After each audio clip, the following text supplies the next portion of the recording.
EPS पेंशनधारकों के लिए खुशखबरी, 10 साल बाद मिला न्याय। अभी अभी 5 मिनट पहले की बड़ी खबर, सुप्रीम कोर्ट ने सुना दिया साफ फैसला, सरकार में मची हलचल। सरकार न्यूनतम पेंशन को 9 गुना करने जा रही है। 20 तारीख को ईपीएफओ बोर्ड की बैठक में चर्चा होगी। सरकार लोकसभा चुनाव से पहले मिनिमम पेंशन को 9,000 कर सकती है। देखिए वीडियो में ताज़ा रिपोर्ट।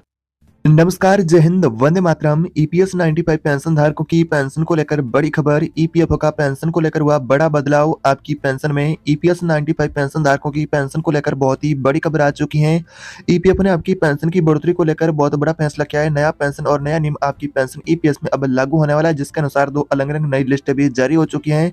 आप कौन सी लिस्ट के अंदर आने वाले हैं, तो आपको पेंशन कितनी मिलेगी, क्या होंगे आपके लिए नए नियम और शर्तें, यानी कि नए नियमों के अनुसार आपको पेंशन कितनी मिलेगी और नए पेंशन लेने के लिए आपको कौन-कौन से नियम है उन्हें पूरा करना पड़ेगा। कौन से नियम शर्त है जिसे पूरा करना होगा आपको। 75 लाख ईपीएस 95 पेंशन धारक है, जो यानी कि 65 से 75 लाख, उन सभी पेंशनर्स के लिए बहुत ही बड़ी ईपीएफओ के द्वारा जानकारी जारी हुई है। इस अपडेट के अनुसार पेंशन धारक उनकी पेंशन में बहुत ही बड़े भयंकर बदलाव बताए जा रहे हैं। तो अब कौन-कौन से बदलाव होने वाले हैं, क्या अब आपको यानी कि बजट पेश होने से पहले कौन-कौन सी आपकी पेंशन की मांगी है उन्हें मंजूर किया जाएगा, जिसके अनुसार बदलाव बताए जा रहे हैं। इस 2 नई लिस्टों के अनुसार जो ताजा जानकारी आ रही है उनको जानेंगे इसी वीडियो में विस्तार से कि आपको अब कितनी पेंशन मिलेगी, कौन सी मांगे आपकी 4 सूत्रीय ईपीएस पेंशन को लेकर मांगी उनमें से मंजूर हुई है, जिसके अनुसार 2 लिस्ट है वो जारी हो चुकी है। तो सारी खबरों को विस्तार से जानेंगे। उससे पहले आपसे एक छोटी सी रिक्वेस्ट है कि अभी तक आपने इसी चैनल को सब्सक्राइब नहीं किया है तो चैनल को सब्सक्राइब कर दे, साथ ही बेल आइकन को ऑल पर प्रेस कर दे ताकि नई वीडियो ऐसी और भी आपको देखने को मिलती रहे। सबसे पहले अभी 10 मिनट पहले की यह बड़ी खबर आ रही कि पेंशन धारकों की पेंशन को लेकर मोदी सरकार ने बहुत ही बड़ा भयंकर आदेश ऐलान जारी किया है, जिसके अनुसार पेंशन की सारी यानी कि पेंशन की बढ़ोतरी को लेकर जो मांगी थी और टेंशन था पेंशन का, वो खत्म होने वाला है और मोदी सरकार ने लाइव आकर के आपकी पेंशन की बढ़ोतरी को लेकर आदेश जारी किया है और कोर्ट के द्वारा भी एक नोटिस यानी कि पत्र जारी हुआ है, जिसके अनुसार आपकी पेंशन की बढ़ोतरी को लेकर जानकारी बताई जा रही है। अब आपको बता दें कि इस तरह की जो अलग अलग 2 जानकारी प्राप्त हुई है। पहले ईपीएफओ के द्वारा जानकारी प्राप्त हुई है कि ईपीएफओ ने आपकी पेंशन को लेकर क्या बदलाव किया है, उसको जानेंगे। साथ ही मोदी सरकार ने आपकी पेंशन को लेकर क्या बदलाव जारी किया है और कोर्ट के द्वारा आपकी पेंशन को लेकर क्या बदलाव जारी हुए। इससे 3 अपडेट है जो अलग अलग सुझाव बताए जा रहे हैं। मीडिया रिपोर्ट के अनुसार ये 3 जानकारी अलग अलग मिली। अब 3 अलग अलग जानकारी को अलग अलग जानेंगे कि आखिर क्या फैसला आपकी पेंशन से जुड़ा होने वाला है। तो आप इस वीडियो को आखिर तक देखते रहिएगा। आपसे यही रिक्वेस्ट है कि सारी जानकारी को जाने की कौन सी खबर किस हद तक आपके लिए सही होने वाली है और किस हद तक आपको पेंशन में अब बढ़ोतरी मिलेगी या फिर नहीं, और कितनी बढ़ेगी पेंशन, ये भी जानना बहुत ही आपको जरूरी है।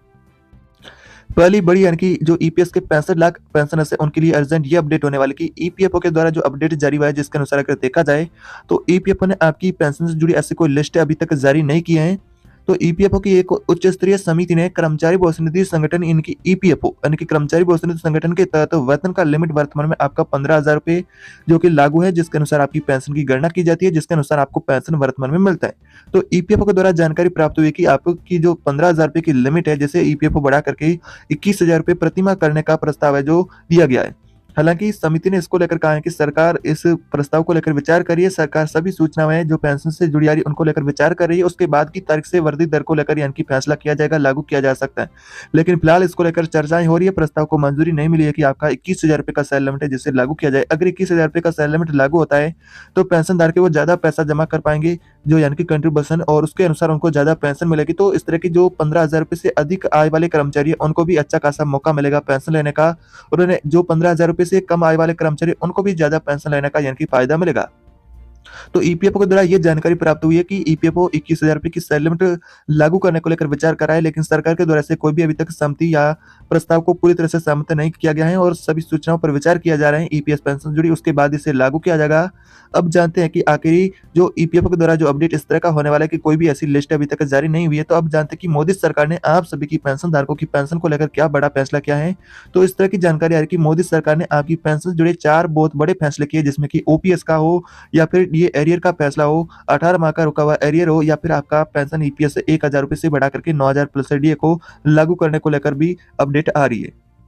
तो इस तरह की यानी कि अपडेट आ रही है मोदी सरकार के द्वारा कि आपकी पेंशन को लेकर 4 बड़े ऐलान है, जिसमें कि ओपीएस को लेकर भी बताया जा रहा है कि पुरानी पेंशन की आपकी फिर से बहाली होगी। उस अपडेट को आगे विस्तार से जाने की आगे इस अपडेट को लेकर मोदी सरकार ने फाइनली क्या पूरा फैसला किया है, अपडेट किस हद तक सही होने वाली है।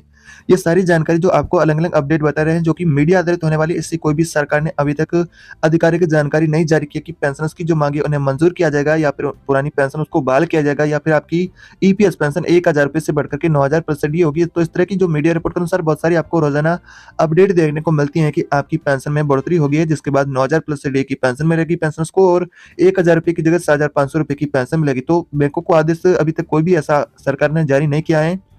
जो पेंशनधारक है उनकी पेंशन को लेकर जो बजट है, अंतरिम बजट जो कि आपका फरवरी में पेश होगा, उसके बाद ही निश्चित हो पाएगा। लेकिन उस फरवरी के बजट को लेकर पेंशनधारक सरकार से उम्मीद में बैठे कि सरकार उनकी प्रमुख मांगे लंबित है, जिसको लेकर ऐलान कर सकती है। लेकिन फिलहाल मोदी सरकार के अनुसार ऐसे 4 बड़े फैसले बताए जा रहे हैं, लेकिन ऐसा कोई भी फैसला अभी तक जारी नहीं हुआ है सरकार के द्वारा कि आप सभी की पेंशन से उन्हें, यानी कि जो पेंशनर्स की मांगे उन्हें पूरा कर दिया जाए, कि मोदी सरकार ने लाइव आकर के ऐलान ऐसा कोई भी अभी तक जारी नहीं किया है। पूरी तरह से मीडिया आधारित ये खबर होने वाली है।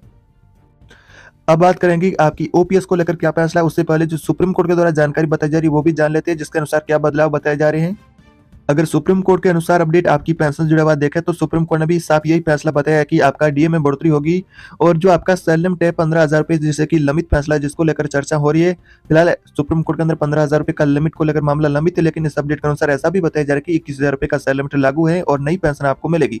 अचानक कोर्ट का बड़ा ऐलान बताया जा रहा है, लेकिन ऐसा कोई भी कोर्ट के द्वारा ऐलान जारी नहीं हुआ है, यानी कि पेंशन धारकों की मांगे लंबित है, जिसको लेकर आने वाले समय में निश्चित हो पाएगा कि सरकार क्या फैसला करती है। फिलहाल कोई भी आपकी ईपीएस पेंशन की बढ़ोतरी को लेकर न तो ईपीएफओ ने कोई ऐसी आधिकारिक घोषणा की है और न ही तो सुप्रीम कोर्ट ने घोषणा की और न सरकार ने कोई ऐसा फैसला जारी किया है कि आपकी मांगे उन्हें अब पूरा किया जाएगा। अगली बड़ी अपडेट आ रही है आपकी एनपीएस यानी कि पुरानी पेंशन की बहाली को लेकर अपडेट आ रही है कि एनपीएस में क्या संशोधन होगा, क्या एनपीएस को पूरी तरह से खत्म कर दिया जाएगा और ओपीएस की फिर से बहाल होगी या फिर नहीं, यानी कि ओपीएस आपकी कब तक बहाल होगी, ओपीएस की बहाली को लेकर सरकार का क्या फाइनली फैसला होने वाला है। तो एनपीएस की समीक्षा के लिए केंद्र सरकार ने पिछले साल यानी कि 2023 के अप्रैल महीने में एक कमेटी बनाई थी। इस कमेटी के अनुसार रिपोर्ट तैयार किया जाएगा एनपीएस के रिव्यू को लेकर, यानी कि जो एनपीएस उसके आंकड़े इकट्ठे किए जाएंगे कि एनपीएस में क्या संशोधन होना चाहिए, कौन से संशोधन नहीं होने चाहिए, क्या सच में जो एनपीएस को वर्तमान में जो पेंशन का लाभ मिल रहा है, क्या उनको यानी कि वर्तमान में अच्छी खासी पेंशन मिल रही है या फिर नहीं, उसके रिव्यू करने को लेकर जो कमेटी बनाई थी, ये कमेटी अब रिपोर्ट सरकार को इसी महीने जनवरी के अंत तक सौंपी जा सकती है सरकार के द्वारा। लेकिन इसको लेकर अधिकारी कोई भी घोषणा जारी नहीं हुई है। सूत्रों का कहना है कि अंतरिम जो बजट है इसे पेश किया जा सकता है, जैसे कि पेंशन की मांगे उनको भी इस बजट के अंदर रखा जा सकता है। सरकारी कर्मचारियों को पुरानी पेंशन की व्यवस्था को बहाल करने की मांग को लेकर सरकार से उम्मीद है कि सरकार इस बजट के अंदर ओपीएस की मांगे उसको पेंशन को यानी कि जो मंजूर कर सकती है, पेंशन की मांगे उनको पूरा कर सकती हैं। तो फिलहाल इस तरह की अपडेट आ रही है आपकी पेंशन से जुड़ी। आपकी ओपीएस को लेकर यानी कि पुरानी पेंशन की बहाली को लेकर फाइनेंशियल मिनिस्टर यानी कि वित्त मंत्री निर्मला सीतारमण 1 फरवरी को अंतरिम जो आपका बजट है पेंशन को लेकर का या फिर अंतरिम बजट पेश करेगी। सूत्रों के मुताबिक इसमें नेशनल पेंशन सिस्टम एनपीएस पर भी स्टेट रिपोर्ट पेश की जा सकती है। केंद्र सरकार ने एनपीएस की समीक्षा के लिए पिछले साल अप्रैल महीने में जो टीवी सोमनाथ की अध्यक्षता में जो कमेटी बनाई थी, यह कमेटी अब सरकार को इसी महीने के अंत तक रिपोर्ट सौंप सकती है। तो कमेटी की बैठक में एनपीएस के नियमों में कुछ बदलाव करने को लेकर चर्चा हुई थी, लेकिन ये पुरानी पेंशन व्यवस्था को बहाल करने के पक्ष में नहीं है। ये कमेटी सिर्फ एनपीएस का रिव्यू करेगी, आंकड़े इकट्ठा करेंगे कि एनपीएस में बदलाव होने चाहिए नहीं होने चाहिए, लेकिन ओपीएस का इस कमेटी के अंदर कोई भी जिक्र नहीं है। ओपीएस को लेकर कोई भी प्रस्ताव अभी तक सरकार के द्वारा भी इस तरह का साफ जवाब दिया गया कि सरकार के पास कोई भी ओपीएस को लेकर लंबित प्रस्ताव नहीं है कि सरकार ओपीएस फिर से बहाल करेगी। लेकिन ओपीएस को कई राज्यों ने फिर से बहाल कर दिया गया है। जो कि बात किया जाए ओपीएस की बहाली को लेकर तो फिलहाल यानी कि ओपीएस की बहाली सभी राज्यों के अंदर भी मांग की जा रही है कि सभी राज्यों के अंदर ओपीएस की बहाली की जाए, लेकिन कुछ राज्य जिन्होंने ओपीएस को यानी कि फिर से यानी कि स्वीकार किया है, उन राज्यों के कर्मचारियों को फिलहाल ओपीएस का लाभ मिल रहा है। सूत्रों का कहना है कि सरकार कमेटी की रिपोर्ट पर कार्रवाई करने से पहले लोगों से सुझाव ले सकती है। एक अधिकारी ने ईटी से कहा है कि रिपोर्ट पर काम चल रहा है और इस रिपोर्ट में इस बात पर फोकस किया यानी कि जाएगा कि आपकी जो एनपीएस में किस आधार पर कितने सुधार किया जाए, जिसमें कि पेंशन की जो मांगे हैं, पेंशन की चिंता है उनको भी दूर किया जाए और देश की अर्थव्यवस्था को बिना नुकसान पहुंचाए, यानी कि पेंशनधारक के उनको भी पेंशन कैसे ज्यादा एनपीएस के अंदर पेंशन मिले। तो इसमें पेंशन की चिंताओं को दूर करने को लेकर सरकार भी हर प्रयास से कर रही है, लेकिन आधिकारिक इसकी कोई भी आधिकारिक पुष्टि अभी तक सरकार ने यह जारी नहीं किया कि आपकी एनपीएस में संशोधन होने के बाद किस आधार पर कितनी पेंशन मिलेगी या फिर आपकी ओपीएस की बहाली होगी या फिर नहीं। इस तरह की सरकार ने तो पहले ही ओपीएस की बहाली को लेकर अपना रुख स्पष्ट कर दिया कि सरकार ओपीएस बहाल नहीं करेगी। इसको देखते हुए आरबीआई ने भी अपनी यानी कि स्टेटमेंट रिपोर्ट तैयार करते हुए कहा है कि आरबीआई के द्वारा भी यही चेतावनी दी गई है कि सरकार जो ओपीएस बहाल कर रहे हैं उन राज्यों को भी चेतावनी दी कि ओपीएस बहाल न करे, जिससे कि देश की अर्थव्यवस्था को भारी नुकसान होगा। तो अब क्या ओपीएस की बहाली होगी या फिर एनपीएस के संशोधन होगा, तो इसको लेकर कोई भी कंफर्म स्पष्ट अभी तक अपडेट नहीं मिल पाई है क्या बदलाव होंगे। तो एनपीएस और ओपीएस को लेकर और ईपीएस की पेंशन धारकों की मांगे अभी लंबित है, जिसको लेकर अब बजट को लेकर पेंशन को उम्मीद है कि सरकार बजट के अंदर इन मांगों को पूरा कर सकती है, लेकिन सरकार ने ऐसी कोई आधिकारिक घोषणा जारी नहीं की है।